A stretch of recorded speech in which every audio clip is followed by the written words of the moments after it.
I could probably see some maybe some little spicy crispy shrimp sliders with pickled vegetables. So we're still working on the menu. I've got a call later this afternoon, but those are some of the things that some of my favorite. And I can't forget maybe a little crispy little Cajun duck popper. So we'll take some duck breasts, something that we grew up with, right? I'm sure you bounced around a few duck camps in your life, and so I've cracked the tooth on the BBs that are not. There you go. That's it. Look, I cracked the tooth, and I probably had some in my arm, being a little too close on some dove hunts before, but that never stopped. us. So we'll take those breasts of those ducks or doves, whatever you have at home. You're making them. I grew up. We used whatever we had, but here we use our ducks, and we wrap them with a little pickled jalapeno, roll them in bacon, and crisp them up on the plancha, and they just make these great little camp snacks. I can tell you can't eat just one. And so that's another thing we'll do, and I'm sure we'll have some raw oysters and or maybe a little charbroiled oysters, and so maybe we'll stuff them with a little Gulf blue crab and Gulf shrimp stuffing and something else we like to do, and something that we do here as well. So we're excited to come. I promise you, everybody's going to eat well. And then we'll probably start off with do a little signature cocktail of ours, a little Hey guys, I just there was a small error in the glitch in the recording. The next part with Chef Drake Leonards is coming up, but I felt this would be a great opportunity when I'm adding the two pieces of vocal together was to remind y'all, after y'all just heard how dank that recipe and at the menu will be, is that y'all need to be at this event. Buy your tickets today. Go to nightout.com. Mardi Gras Denver is what you search for. $65 tickets for VIP, $45 for GA. Some of your favorite foodies from around Denver will be there. Cassidy Eats, Denver, the Mimosas Girls. I mean, we're going to have a big time. But I just want to thank Chef Drake for giving us a quick rundown. Let's get back to that episode. Listeners, go buy your fucking tickets. And the foods, again, it's about sharing, whether it's food and family and friends and kind of all that stuff. So that's kind of the for me at this point, as I get a little older and have kids, that's the best part. That's the part I hope to pass on to them as well. And that's the part we hope to pass on to all of our friends that have Louisiana sort of roots in Denver, and all of our friends that have never seen it and want to come out and see it a little bit. And so, like I said, we're excited to get out there and can't wait to cook in Mardi Gras. And honestly, as I've gotten older, I've spent a few Mardi Gras up in the mountains. So I think it's just fitting that we spend this Mardi Gras cooking for the people of Denver. Man, we can't wait for you to share the wealth. I can't wait. And, you mentioned something about the differences between, most folks think of Mardi Gras, they think of the New Orleans style. But one thing, and our mentor and the man that we miss dearly, Anthony Bourdain, I feel really showed light on how, I'll call it West Louisiana, but, he did the rural, he did an episode where he did Mardi Gras, the true Mardi Gras way, like how it was kind of, obviously, Mobile and everybody else has their own ways of doing it. But the Eunice scene and that Lafayette scene, and you mentioned, the horses and chasing chickens. And he had an episode where, and I remember it distinctly and, true, it was like the Zydeco crew, it was very much, I can't even remember what the damn instrument is. The accordion, The accordion, yeah. And it's totally a different scene, So most of America thinks about Mardi Gras as this New Orleans parade route, but really it's it's buried rich and deep in this history of all across kind of, I'll call it the marshes of or the Gulf area, Yeah, I think Mardi Gras is just like the food, the Cajun and Creole food, right? And so it just stretches down I-10. And what you have is this great difference. And the people that make up Louisiana celebrate in different ways. They cook in different ways. But I'll tell you what, like I said earlier, I've never had I've always been exposed to a warm meal and something cold to drink, no matter what side of the state I've been on. And for that, I feel very fortunate. And that is just something that we hope to continue to bring with our restaurant here, Eunice. And hopefully that's something we can bring up to Denver for our Mardi Gras. So how long have you been, how long has Eunice been open in Houston? So we've been open months. It was a year in October. And, what were the lumps that you had opening the restaurant? I mean, listen, there's always just being in a new market, right? That we were very fortunate to hire so many great people, but when you start out, you don't know a whole bunch of people. I'd worked with three of probably the 75 people that we started with. So when you don't have to build a network. Did I lose you? I may have lost Chef Drake on that. Chefs in this community that has allowed us to be able to, be 15 months in, still be here and, still growing those relationships, but have a leg to kind of stand on. And so to have access to some of those foods that we talked about and get some of the great products from the great farms from within about 150 to 200 miles of us has been it's been a blessing. So we have a question we like to ask all of our listeners, and I mean, honestly, we don't have a large prominence in Houston because we don't visit there, but New Orleans, our listeners, we're down there. I'm down there fairly often, and then we have some listeners around the country in Chicago and New York and LA that also listen in. So we would love to know a little bit about tell us a little bit about the Houston scene. Like, what is one thing that you didn't expect to see that maybe the food is fire? Like, is the Indian food like sleeper? I know y'all have a Korean population.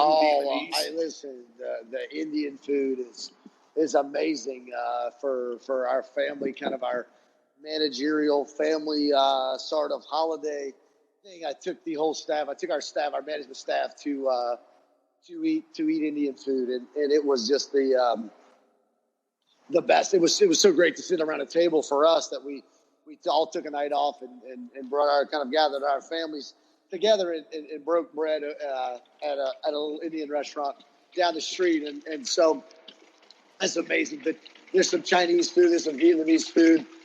Listen, I think you'd be to not talk about the Tex-Mex and the fajitas and some of those things.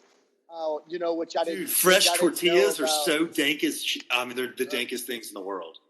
Amazing, and I think I guess I didn't realize that Houston is the barbecue scene here is exploding, right? And to have a great piece of brisket, kind of West Texas brisket smoked on pit smoked for 12 hours, and there's some chefs and some barbecue guys that are doing that, and it's just amazing. So those are some of the things that I love to eat on my day off, and we're always looking for just a light bite, or not a light bite, but just something casual to get away from what we do daily. What we do daily, but there's so many great places to eat in this town, and there's so many. The food community here is amazing as well, and so we're just feel like you it's kind of get a little bit of everything. Yeah. But really, like I said, so many folks there. I mean, you have exactly like right. 7 million people. So I mean, it's crazy. That's exactly right. So tons of people and people bringing that sense of authenticity again, because it's something that they grew up with, right? And they're using the ingredients that they can find here, but they're also, but because of that, because there's so many people from all over the world and the global influence, as chefs and as restaurant people, we get to use some of those ingredients because they're available in the markets and in the, you have access to those ingredients. So it really goes hand in hand, and it really plays together the way that the home cook influences the restaurant, so much and so prominent here. I love it. I mean, and that's kind of one thing, and so I have one contentious question. You kind of mentioned some staples of Texas, like the brisket and, obviously barbecue.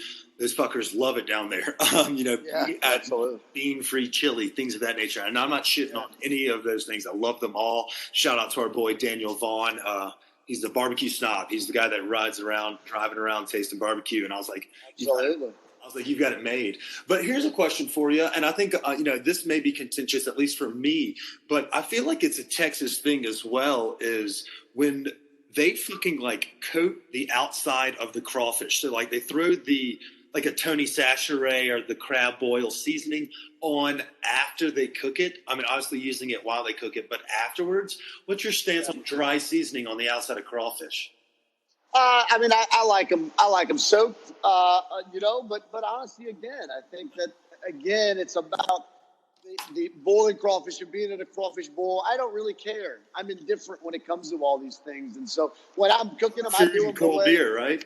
Look, when I'm doing it, I do it the way I like it. And you know what? When you do it, you do the way you like it. And I'm just a guest at your party. And so, like I said, I don't get all worked up about who's right or who's wrong. Frankly, I don't really care. You know what? I just want to be invited to the party, and I just like being around good food and people who care about food. And I think a lot of that is just tradition. It's the way that you had it growing up, and it's the way that you know, and it's what you like, right? And so that's it. Shit, if people want to put season on the outside, goddamn, knock yourself out. And if you don't, that's all right too. Again, who am I? Who am I to say what's right or wrong or to judge? I don't pass any judgment when it comes to that, because I'm just happy to be invited, honestly. Yeah, and I've never turned away from a crawfish that is ever given to me. Don't let me get you wrong. Like I'm not too good for a crawfish with seasoning on the outside, but we are also we were a soaked community as well. And so, every now and then I see it. Like, we have a couple of restaurants that they try their best. We'll call it that. They try their best.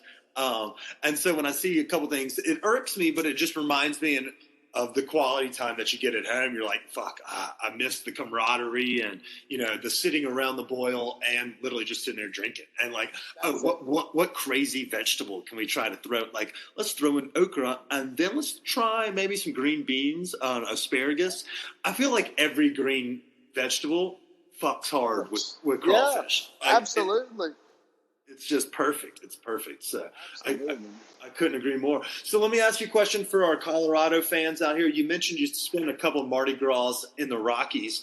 Are you a regular out here? Do you ski? Are you a boarder? I grew up. No, I definitely not bored. I ski, but I grew up.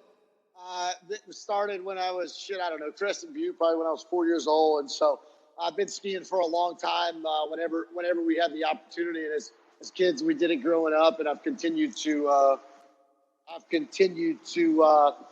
try to keep that tradition. Whenever we can sneak out. And when I was in Europe, we skied.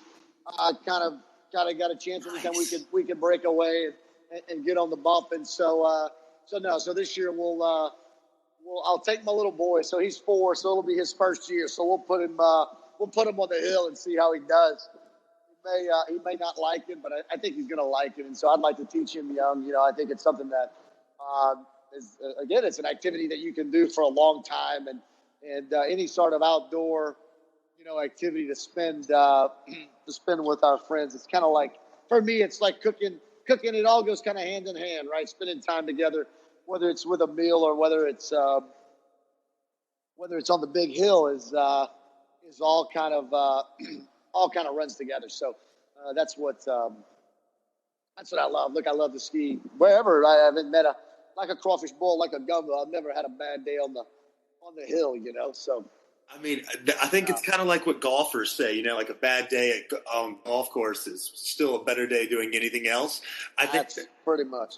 Yeah, and I feel like the beers are all, like, you earned that beer. So like the beer on the mountain, while it may be $14, whatever, or even if you're drinking like your own can on the lift, like, it's just that you earned it. It feels a little bit better. The pre is sometimes as good as the ski, right? And so I'm all about exactly. So nothing like earning your lunch, or earning you a couple cold beers in the afternoon. After skiing, and sitting back, relaxing, and just hanging out. For me, it's a way to get away. It's a way for a couple days to get out of the city, and to get in the mountains and just kind of recharge and refresh as the spring's coming. And we'll start again with new menu and kind of just the whole change of the season. So for me, it's a great way to kind of end off a good fall winter run and start fresh. Dude, I mean, I couldn't agree more. I mean, you're 100% right. Now, you do have me kind of irked. I'm curious. I don't know if it's irked. I think it's more curious. What's the ski scene like? I'm very intrigued in juxtaposed from Europe to like Colorado. Like Crescent View, I think, is one of the last, true ski towns in America. And you mentioned growing up there, but when you were in Europe, you were able to ski over there. What's the scene like over there, juxtaposed? I think so. For us, when we as Louisianans, when we went to wherever it was Steamboat or